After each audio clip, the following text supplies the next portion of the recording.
Hi guys, this is Abhishek once again.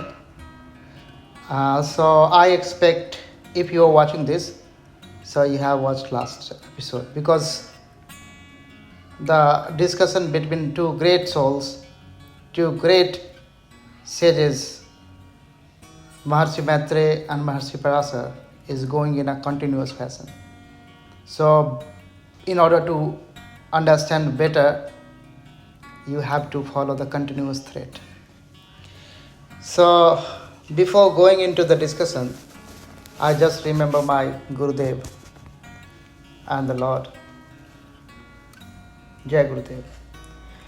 Tatpurushaye vidmahe Mahadevaye dhimahi Tanno Rudrah prachodaya. So, in the last episode, Parashar ji declared that one. That was beautiful declaration for us and for Maitreya. That was the agreement basically. So he was saying, now I am coming to teach you the real stuff about the planet, about the rasis, about the nakshatras. So now he is ready to teach us. So in the 7th verse of this chapter 3, he agreed to teach us. So now we are just following this discussion from verse number 8 of this chapter 3, Graha Guna Swarupadhyay. So this chapter is mainly focused on the planets.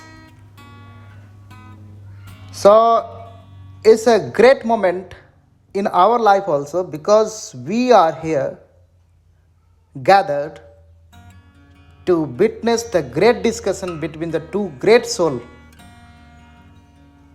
So without wasting any moment, I'm just taking you to there. So in the 8th verse, what he is saying, he is entering into the discussion about the grahas, how beautifully he is entering, how beautifully he is diving down. So look at here. He is saying, Maharshi Parashara is saying in 8th verse, Yasmin kale yatah kheta yanti drig ganitaiktam tata eva sputaha karya dikkalau cha sputau vida. Now further he is diving down more. Bhukendraha drigbhavai sadhyam lagnam rasi udayai asputam adrista phal siddhartham bhabimbiyai budhai sada. And in the continuous manner in the 8th verses, in the 10th verses, Lagnam drisfalartham tu swadhaniya vrittajai adhadau vachini ketanam jati rup gunanaham. So this is the the bhumika, this is the prastavana for discussing about the characteristics of the planets. So he is starting discussion in his style. He is saying, Maitreya, so how to study and analyze the planet? So what is the method? He is just pinning down. Then he is answering further. So his quest is, he is just directing Maitreya. He is saying, for the study and analysis of the planet, you should focus on the timing. Means consider the moment of the time when planets are in a mutual relation. Like he is saying, like a Drigagani Taikya. Do the analysis of the planets accordingly and then extract the knowledge out of it. So he is giving this advice to his beloved student. Further, knowledge of the direction. So he is talking about the direction Asput Disa. So this Asput is the concept related to the manifestation. So there are the 4 stages basically. So we have already discussed the manifestation in last episodes, but that much of detail is required, that much of understanding required in order to understand what he is indicating like that. So Asput Disa, so knowledge of direction, and the knowledge of time, Aspast Kal, that will be obtained from this process only. Because you need the Asput Disa, you need the Aspast Kal, and this Paddhati, this process will give you these 2 things. And then moreover he is telling Maitreya, like the birth consideration, Janm Vichar, or you have to do the Yatra Vichar, like travel consideration, or any type of consideration, astrological consideration. So birth consideration, travel consideration, etc., whatever you have to do, have to be done by planet consideration in the constellation and the sign rise.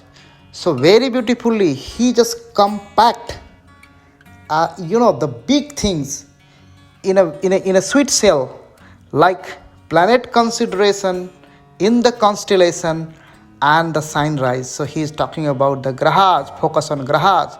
He is talking about focus on the nakshatras. He is talking about the Rasi Uday, Lagna, ascendant. So he is talking about this one. In order to, so these things, this consideration you have to do in a geocentric frame of reference. So he is talking about the geocentric frame of reference also. Jnanarth bhu kendriye drishti bhava. Because our astrology is a geocentric, not heliocentric. So in the astrology, observer is sitting on the earth, and he is sitting on the earth, then from earth he is looking to the celestial.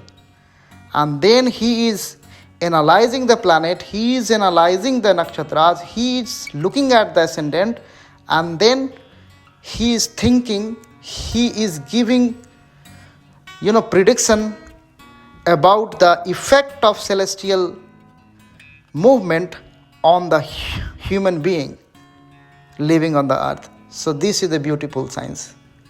So in this 3 verses, he gave really wealth of knowledge.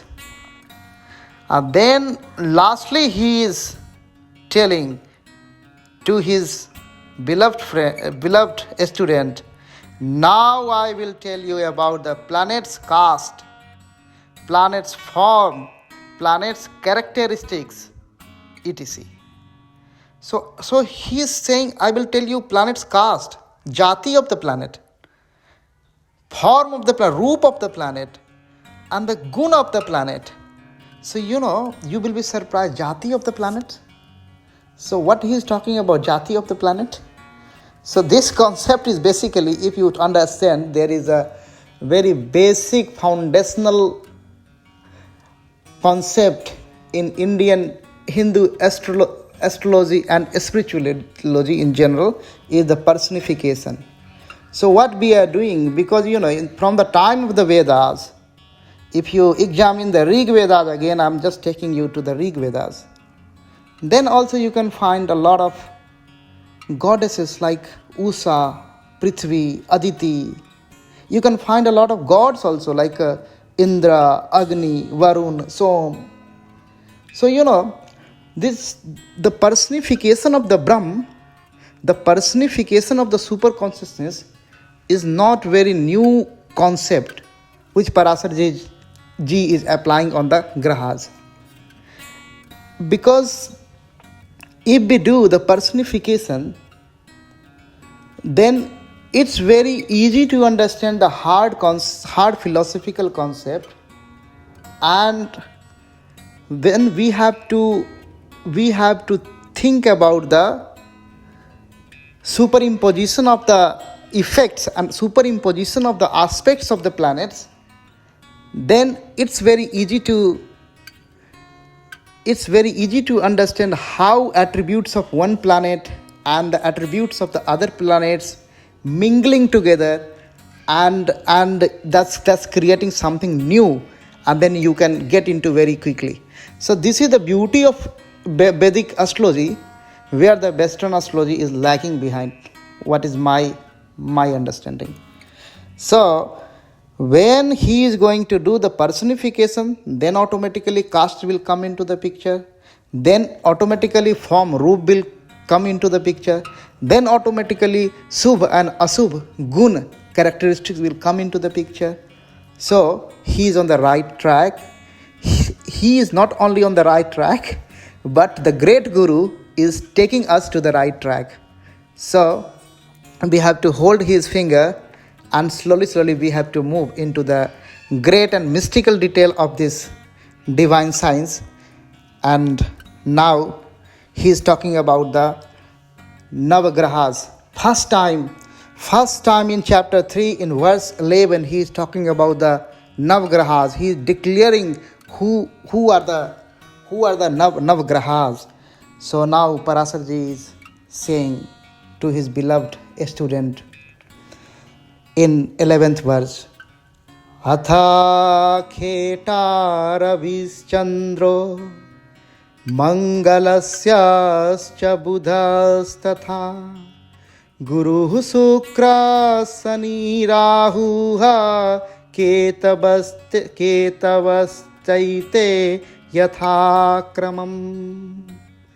So he gave Navagrahas in a kram, in a order. So the first one is sun, Ravi. The second one is moon, Chandradev. And the third one is Mangal, Mars. And the fourth is the Mercury, Buddha. And the fifth one is Brihaspati, Guru, Jupiter. And the sixth one is Venus, Sukradev. And the seventh one is Sunny, Saturn. And the eighth is Rahu. And the ninth one is Ketu. So these are the Navagrahas. So these are the subject matter for us. These are the subject of this chapter, and these are the most important characters in this divine science, because we will deal with them. So Parashara just declared about who are the Navagrahas, and in an order he has gave us. And now he is going to discuss about these grahas slowly. So in the next verse he is saying, Tad ark sani bhuputraha chine indu rahu ketvaha kruraha ses graha somyaha kruraha krurayuto buddhaha. Now he is talking about the nature, because some people are saying like Subh and Asubh, good and bad, benefic and malefic. Parashara used this term krur and akrur, cruel. So here the krur means these grahas are posing, having a lot of energies. Soumya grahas, they got also energies. He is not denying that one. But the krur grahas, because you have to do a lot of things, so you need a lot of energy. So here we should not think like that they are the papis, they are the pap grahas. Not like that. If they are the pap grahas, so in Navagraha Stotram, when Vyasji said, like he gave beautiful Navagraha Stotram, and in Navagraha Stotram we are just praying all the 9 grahas. If they are papi, then whosoever worship for these 9 grahas. So these 9 grahas they are divided into Krur and the Saumya, malefic and benefic. So they are not think like that. We should not think like that. It's a papi and it's a punya, not like that. So basically, so he is saying, Ark Ravi Bhuputra. Ark means Ravi, sun. So the sun and the Sunny is the Saturn, and the Bhuputra means Mangal, it's a Mars. Then Indu means Indu and the Chinendu he is saying it means like a malefic Chandra. So Chin Chandra is like a waning moon. So it's a waning moon. So waning moon, and then Rahu and Ketu. So Rahu and Ketu are the nodes, south and north node of the moon. We will go in a more detail when Parashara explain that one. Then we will see that one more in the more detail about the Rahu and Ketu. So these grahas, Surya, Sunny, Mangal, Chin Chandra, Rahu, Ketu, it means Sun, Saturn, Mars, waning moon, Rahu and Ketu. These are the Krur grahas, malefic planets. And apart from these one, Ses graha Saumyaha. Apart from this one, so which is apart from this one? So the waxing moon, the Purn Chandra, and the Mercury, and the Jupiter, and the Venus, they are the benefic planets. One thing is very special about the Mercury. Parashara is saying here, Krur Yuto Buddhaha. So Krur Yuto Buddhaha.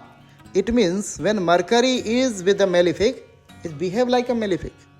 When it is with the benefic, it behave like a benefic. So why Mercury is doing like this, we will understand in the next verse. When he will build a planetary cabinet, then we can understand which graha having which position in the cabinet, and his behavior, his characteristics is aligning with the position which he held or which she held in the planetary cabinet. So that Parashara will discuss that one from the next verses. So from the next verses, he will go down in a more and more detail. So I will discuss this in the next episode. Thank you very much for watching. So then I will pray for you and everybody with this Mahamrityunjay mantra. Om Trambakam Yajamahe Sugandhim Pusting Vardhanam Urvarukamiva Bandhana Mrityor Mokshiyamamritat. Om Santihi Santihi Santihi. Jai Gurudev. Har Har Mahadev.